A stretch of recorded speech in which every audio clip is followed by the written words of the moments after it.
One of the main objections to Taqlid is based on the view that a lengthy hadith attributed to the 11th Imam, Imam Hassan ibn Ali al-Askari, that tells the Shia to perform Taqlid is actually a weak tradition and thus cannot be accepted. The Imam in this hadith is discussing about those who used to follow pseudo-scholars who were following them in accordance to their materialistic desires.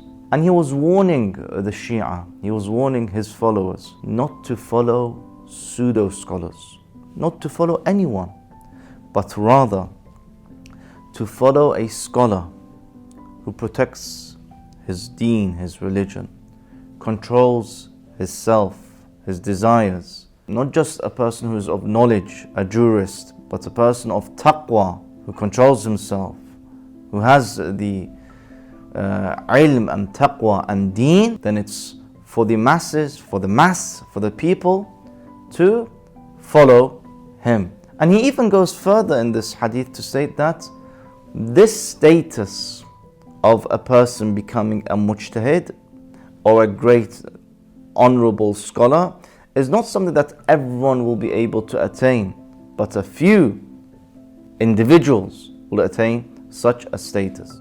But whoever from the jurists who controls his self, protects his religion, opposes his desires, is obedient to the order of his master, then the people are free to follow him, engage in his taqlid, and this level is something which only some of the jurists of the Shia will attain, not all of them. The Shia don't rely on this lengthy hadith as a standalone proof of taqlid. There has been more research done into other texts as well as rational ideas that form a concrete philosophy. The hadith simply supports these studies.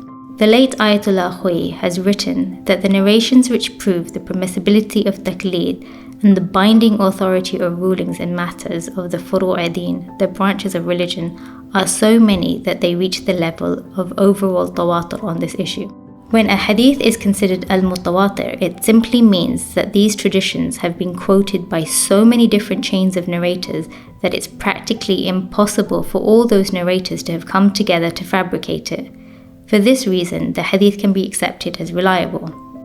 Ayatollah Khoei then elaborates and divides the many hadith he refers to that speak about taqlid into 4 groups. The first group of hadith is those that guide the Shia to refer to specific scholars, amongst the companions such as Zakaria bin Adam, Yunus bin Abdul Rahman, Uthman bin Sa'id al-Amri, and others. This would happen when people would come to the Imams and ask them who they could rely on or whose word they could accept as true apart from theirs. The second group includes traditions that refer the Shia generally to ask those who narrate traditions of the Ahlul Bayt and are known to have a deep understanding of jurisprudence from amongst the companions of the Imams. A specific hadith here would be the example of when Ishaq bin Yaqub wrote to the 12th Imam asking for advice. The Imam responded and then said, "But as for the problems which will occur in the future, you must refer to the narrators of our traditions for their verdicts, as they are my proofs over you, and I am Allah's proof over them." A third group of hadith orders specific companions to guide the people. If we examine the ahadith in our most renowned compilations, we will see that there are a number of these ahadith which give us the impression that doing taqlid, referring to scholars amongst the Shia community, was the norm of that time, even in the times of the Aimma alayhimus salatu wassalam. There are some ahadith that tell us how the Imams alayhimus salatu wassalam referred their followers to particular specific ulama amongst their midst, such as when somebody came to Imam Ja'far as-Sadiq alayhi salam and said, "Who do we ask for our guidance?" And he said, "Alayka bil Asadi, yani Aba Basir," refer to Abu Basir al-Asadi. Imam al-Radha alayhi salam was once asked the same question and he said, "Refer to Yunus ibn Abdul Rahman." And there are some ahadith in which the Aimma alayhimus salatu wassalam urge those very fuqaha amongst the Shia to continue to deliver their edicts and their fatwa for the mu'mineen. For example, Imam al-Baqir alayhi salam told his scholarly follower and Shia Abad ibn Taghlib that he should sit in the Masjidul Medina and give the fatwa to the people, for he loves to see the likes of him amongst his Shia in this manner. The fourth and final group of hadith is the one in which people are prohibited from issuing fatwa without proper knowledge or based on personal opinions, assumptions, analogies, and the like. These traditions also act as a warning to the general public not to follow just anyone, but to look for those who are actually learned as well as pious. After looking at how the issue of taqlid is approached through the study of so many different kinds of hadith, it's clear that even if we cannot accept the initially quoted hadith of Imam al-Askari as a primary evidence to validate taqlid, we can definitely use it as corroborative proof.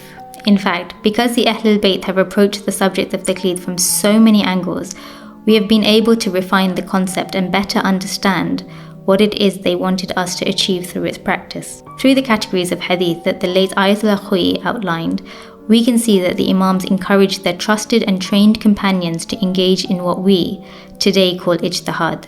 They wanted there to be people whom their Shia could turn to for guidance in maneuvering the complexities of life. So let's summarize what these hadith define taqlid as. Guidance on religious rulings provided by particular companions trusted by the Ahlul Bayt, following the verdicts of certain companions who had built up the trust, credibility, and requisite qualifications, and who had been ordered to act on behalf of the Ahlul Bayt by them, referring to those who narrate the hadith of the Ahlul Bayt with regards to future events for which there was no clear verdict already passed. Strictly avoiding the guidance of all those who lack the requisite knowledge, rely on personal opinions, or used invalid methods such as analogy to derive rulings on religious matters. For more inspiring content, be sure to subscribe to our YouTube channel and follow us on Facebook and Instagram.